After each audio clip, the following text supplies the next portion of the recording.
consequences, particularly on low-income families and communities of color. In recent years, 20% of black households have faced food insecurity compared to 7% of their white household counterparts.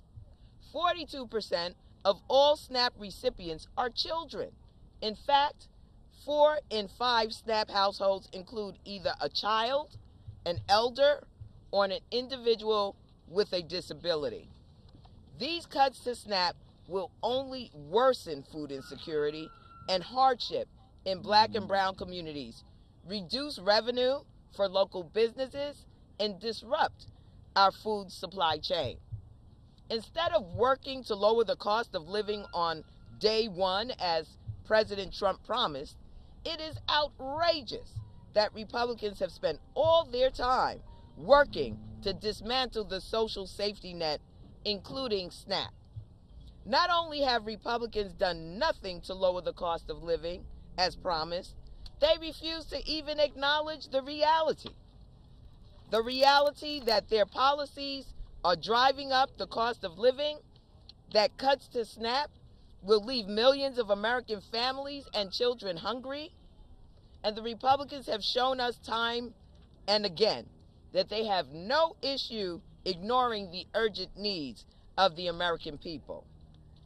And they have shown time and again that they are more than willing to take food off the table of American families to hand-deliver tax breaks to the wealthy. Well, SNAP is not a handout, as many on the right want us to believe. SNAP is a lifeline. It provides critical assistance to families and individuals who are simply struggling to make ends meet under very hard economic times. Republicans are playing a dangerous game at the expense of the American people. And their playbook to take America backward is one that has become all too familiar. Step 1, bend the knee to President Trump and Elon Musk, who are hell-bent on decimating the social safety net programs like SNAP, Medicaid, Medicare, and Social Security. Step 2, lie and say they are doing the opposite with the hope that they can get over on the American people. These cuts to SNAP are the difference between life and death for the many in the communities that we serve. We are not going to sit back and watch while Republicans throw a rock and hold their hand, and hide their hand, CBC and House Democrats are going to continue calling out the Republicans while making clear the impact of their destruction. We are going to continue doing all we can to fight back to save SNAP now and in the future Farm Bill negotiations. We will not sit on the sidelines while Republicans work to take food away from low-income households, children, families, older Americans, people with disabilities, and our veterans. We will not stand for it. And so it's my honor now to bring up the ranking member on the subcommittee that oversees this matter on the Appropriations Committee, Congressman Sanford Bishop. Thank you very much, Madam Chair.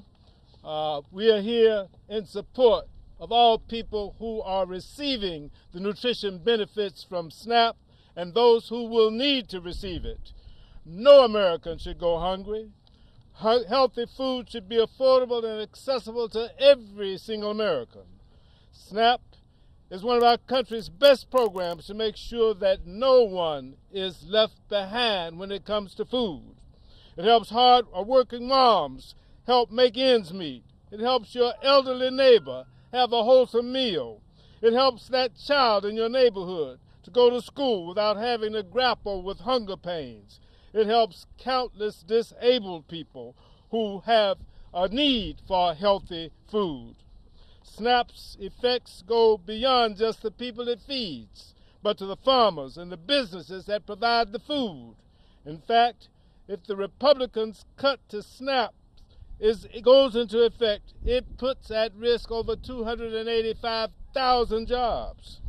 Real people are going to be hurt by the $230 billion in SNAP cuts that the Republicans are trying to force on the American people.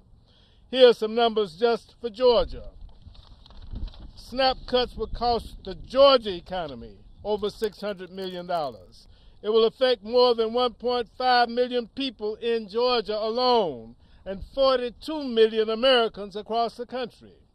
Nearly 42% of the folks that receive SNAP are children. These cuts overwhelmingly hurt low-income Americans, and there are low-income Americans of every race, every creed, every ethnicity in this country and in every state. These cuts will hurt families from urban America, from rural America, the disabled, our military veterans.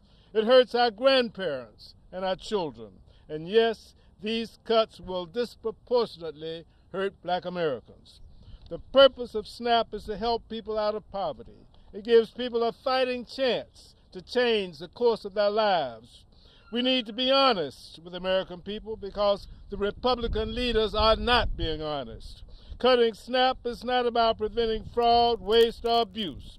It is a penny-wise ploy for them to prey on the public cynicism in order to bankroll billionaire tax cuts. These cuts are penny-wise and pound-foolish.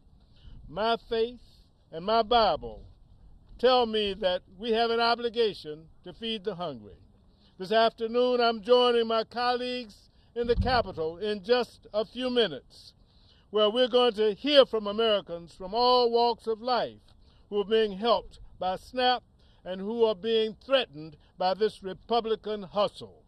SNAP affects all of us, and we are all here, the CBC, and members of Congress who have a conscience.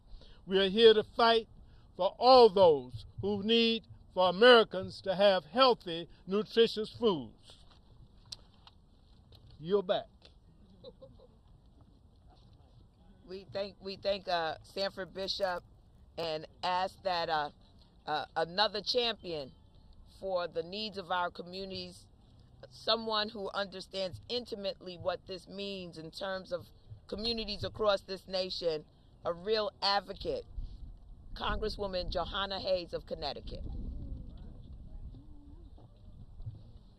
Thank you, everyone, and thank you, Chairwoman, for calling this very important press conference today.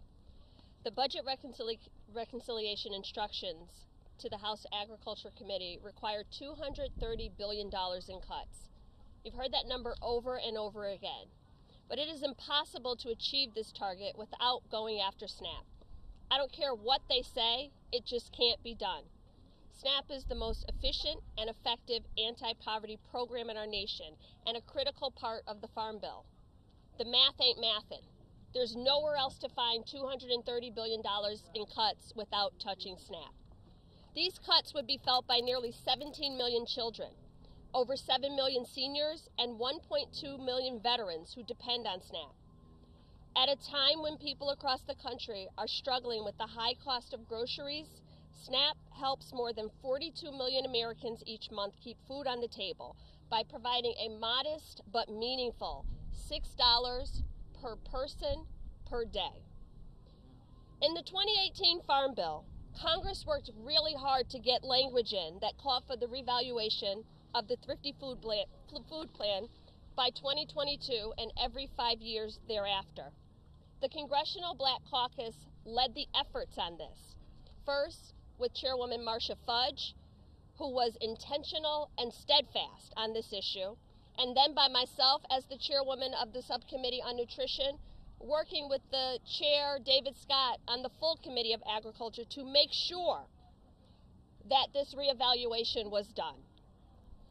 Based on that reevaluation, people received an average of $36.24 more per month, which doesn't seem like much, but it was the first time SNAP benefits had been increased since 2006, and CBC were the champions on that effort. We all know that black households are disproportionately affected by food insecurity. SNAP participation helps reduce those disparities in food insecurity, and they have helped to lift families and individuals above the poverty line. Most of the people we're talking about who receive benefits already have a work history, already are doing their part, and still don't make enough to feed their children. About 1 in 4 Black American households were food insecure in 2018, compared to 1 in 8 of all U.S. households. This is a problem. This is our problem, and we are determined to be a part of the solution. SNAP is an investment in our economy. For every $1 spent in SNAP benefits, $1.50 is generated back to local economies. This is grocers, truckers, ag growers, marketplaces. It is a lifeline for so many people. Last week, I sent a letter to Speaker Johnson, along with all of the House Democrats on the Agriculture Committee, asking him to reconsider these harmful cuts. But make no mistake about it, this is a hard line for me. The Republicans have proven themselves to not be trustworthy negotiating partners. They gave us the top lines in the budget. They gave us the top lines in the debt ceiling. They gave us the top lines in the CR. And now they won't even adhere to those numbers. And every time they get a chance, the one program they come after is SNAP. Just like they have hard lines, so do we. So do I. I will never vote for a farm bill, a reconciliation package, a continuing resolution, a budget that leaves children in this country hungry, full stop. In the wealthiest country in the world, in 2025, children should not be worried about where